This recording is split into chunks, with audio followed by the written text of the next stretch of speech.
কোথায় ছিলে দুষ্টু মেয়ে লুকিয়ে এত কাল, হঠাৎ এসে চুলকি দিলে আমার এরের বাল। কি সুন্দর লাভি তোমার, কি সুন্দর পাচা, ওই পাচা দেখে মনে হয় লাগাইতে ইচ্ছা হয় উড়ি উড়ি উড়ি উড়ি বলেন কি?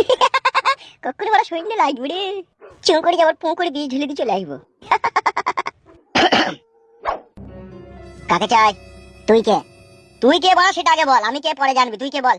তোর বড় সাহস তো কমলো, তোমরা এইটুকু নেংটির বাল তুই আমাকে তুতুকারি করিস। এখন কেউ নেই এখানে, এখন আসতে পারিস তো। এই বাল, তুই কার সাথে কি কথা বলছিস জানিস তো? তুই বড় কে আমার জানার কোনো প্রয়োজন নাই, ঠিক আছে? তুই কিসের লেগে এসেছিস সেটা বল। আমি এমএলএ বিকাশ দত্তের সাথে দেখা করতে এসেছি। ও নেই কখন? কোথায় গিয়েছে? ও ছেলে হয়েছে আর বইয়ের বাড়ি গেছে। কি হলো, এটা আবার হাসার কি আছে? পারেও পড়া এমএলএ বিকাশ দত্ত সাহেব বুড়ো বয়সেও ছেলে লিখে। দেখলে হবে বন্ধু, খরচা আছে 1280 টাকা দিয়ে জাপানি তেল মারে ও ডান্ডাই। তাই নাকি? এখন এখান থেকে যাও, পরে আসবা। পরে আসার জন্য তো আমি এখানে আসিনি, আমি এমএলএ বিকাশ দত্ত সাহেবের সাথে কাজ করার জন্য এসেছি। তোমার নাম কি? আমার নাম হচ্ছে ছত্রপতি শিবাজি। ফেদ্দা মুকু মানে তেনা কপালি ছোড়া, তোর নাম যদি হয় ছত্রপতি শিবাজি, তাহলে আমাদের নাম কি হওয়া উচিত ছিল বে? তুই জানিস না তুই কার সাথে কথা বলছিস? তাই নাকি? সোনার চান পিতলা গুগু। তাহলে আমি 72টা খুনের আসামি বে। বোকাচোদা, আমাদের গায়ে এমন এমন লোক আছে তাদের পুলিশ চুল কাটাকে টেনে ছিঁড়তে পারবে না বে, আর তুই নিজেকে 72টা খুনি আসামি দাবি করিস? তার মানে তুই কি বলতে চাইছিস আমি মার্ডার করিনি? কি করে জানবো? আমি তা তোর মার্ডার করা দেখিনি, আর তুই মিথ্যা বলছিস কি সত্যি বলছিস সেটা তুই জানিস? আমি বড় তোর সাথে এখানে ঝগড়া করতে আসিনি, আমি এমএলএ বিকাশ দত্ত সাহেবের সাথে দেখা করতে এসেছি। এই লাউড়া মুকু, এমএলএ সাহেবের সাথে দেখা করতে এসেছিস, সে যখন আসবে তখন দেখা করবি, ঠিক আছে? এখন এই গাছটা লাগিয়ে বস গাবাড়া, জ্বালাই না আমাকে।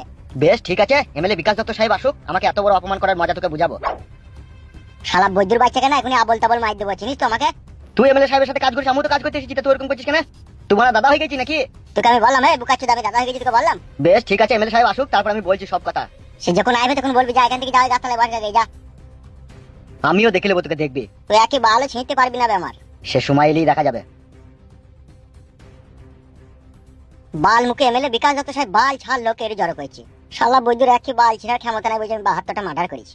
ছি, শালা রাকাল বাকালের সাথে বকি মাথাটা যন্ত্রণা ধরে গেল বড়া। একটা সিরিডন ট্যাবলেট খাইলি।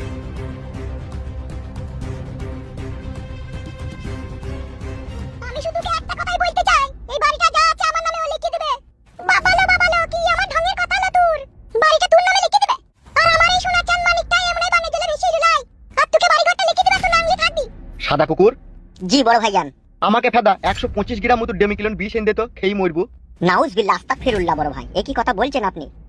কেন বলবো না, বলতে পারিস? বুঝতে পারছি বড় ভাই, আপনার মনে কষ্ট হয়েছে। হবে, আমি যে এই ছেলেটার জন্ম দিলাম, ইয়ার একটা নাম ডাক রাখবে, বাড়িতে একটু হাসি খুশি করবে, সেইটা না করে বাড়ি ঘর ভাগ করার লিগে উঠে পড়ে লেগেছে, দেখেছিস? তাহলে তুমি কি চাইছো তুমি মরে যাওয়ার পর আমি রাস্তায় রাস্তায় ভিখ করে খাবো নাকি? এলো এই চাপাগুদি মহিলা, গাড়ের বাল তো কোনোদিনও বেলেটে করে কাটিসনি, তুই আর কি বুঝবি বল? পেয়েছিস তো এমএলএ বিকাশ দত্তর টাকায় 180 টাকা দামের কিরিন লাগিয়েছিস, আর বাথরুমে গিয়ে পানি ছাট মেরেছিস, পয়সা ইনকাম করছিস তো আমার গাঁড় ফেটে বাদ দরজা হয়ে গেছে। বড় ভাই শান্ত হন। দূর ফেদা, শান্তি আর হইতে পারছি কই? কাদা যখনই বাড়ি আসি তখনই মনে হয় একটা উনুনের ভিতরে ঢুকে পারলাম আমি, আর এই চাপাগুদি মাগিগুলো তো ঝগড়া লাগাবার লেগে একবার উঠে পড়ে বসে থাকে। তাই না বটে বৌদি? বড় ভাই এখন বেঁচে আছে, আর এখন বাড়ি ঘর ভাগ করার লিগা তো তাড়াহুড়ো কিসে তোমার? তুমি তো পাবাই ভাগ। তুমি আমাদের মাঝে কথা বলছো কিসের লিগে? তুমি যত নষ্ট করে খাজা। এই দেখ মারা, এখন সব শালাকে বাদ দিয়ে বেরি শালাকে ধর। বেরি শালা মারাইতেছ তুমি, আর মাথাটা কচকচ করে চিবিয়ে খাইছো। আমি বড় ভাইয়ের মাথাটা চিবিয়ে খেয়েছি? কি করে বলছো এরকম কথা তুমি, গুলের ভাবি? আমি কারো ভাবি হইতে পারবো না, ভাবি হওয়ার লোক না দেমন আছে দাদা তোদের। হ্যালো গাল দিবি না। এসব কি হচ্ছে কি রে পাকান বেগম? আমি নাই দেমন, আর তুই কি? তুই খুব ভালো নাকি? ঠিক বাড়ার মাথা, যখন থেকে এই বাড়িতে জন্ম নিয়েছি তখন থেকে অশান্তি ঝগড়ায় থুনছি আমি। আগে জানলে বড় এই বাড়িতে জন্ম নিতাম না বড়া। ভালো করে তো আব্বা নিজের মনকে শাসন করতে পারছে না, তারপর বড় বড় কথা মারাইছে। ওমাই আমার কি হবে গো, কি কথা বার্তা গো?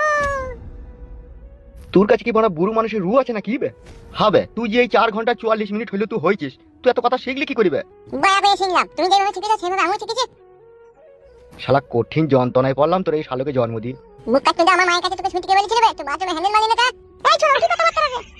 তাহলে এরকম কথা বলবে কেন? ওমাই আমার কি হবে গো? তোমার বিয়ে হবে আর আমি কোনে যাতে যাব? ই কি বে, বড় মা হয়ে যাবে তোর? তাহলে তুমি আমার বড় আব্বা হতে তো? কালো কুকুর, আপনার পেছনে আছি বলেন। এই শালোকে লিগে পাকে পুঁতি দেয় তো। পাতে পুঁতি দিলে উঠি চলে যাবো আমি।